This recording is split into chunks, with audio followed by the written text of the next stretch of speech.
Winding up her two-day visit to Zimbabwe on Thursday in the country's El Niño-affected Matopo district, UN Assistant Secretary General Rina Gelani appealed immediately to the international community for $430 million to ease the food insecurity in the southern African nation. Gelani, who is also the UN Climate Crisis Coordinator for the El Niño response, told VOA that most of the countries feeling the effects of the climate change did not cause it.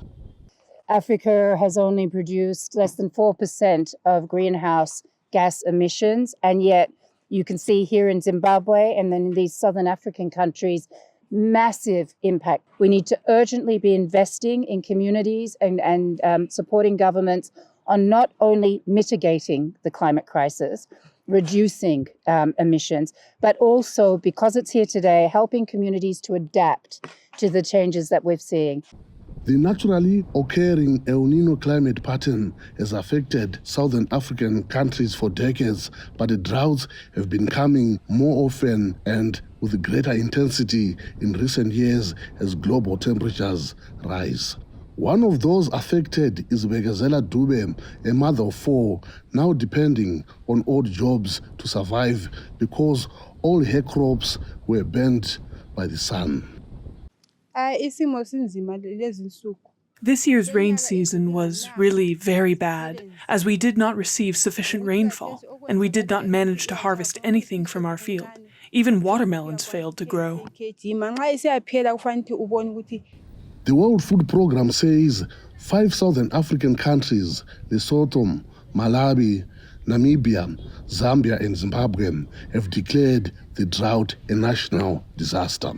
Angola and Mozambique are also feeling the impacts. People are talking about a drought that's more severe than they've seen in 40 years in the country. But we're seeing similar things play out across an additional 6 countries in southern Africa, where 27 million people are facing hunger this year because of the El Niño situation. Zimbabwe's next harvest is not expected until March.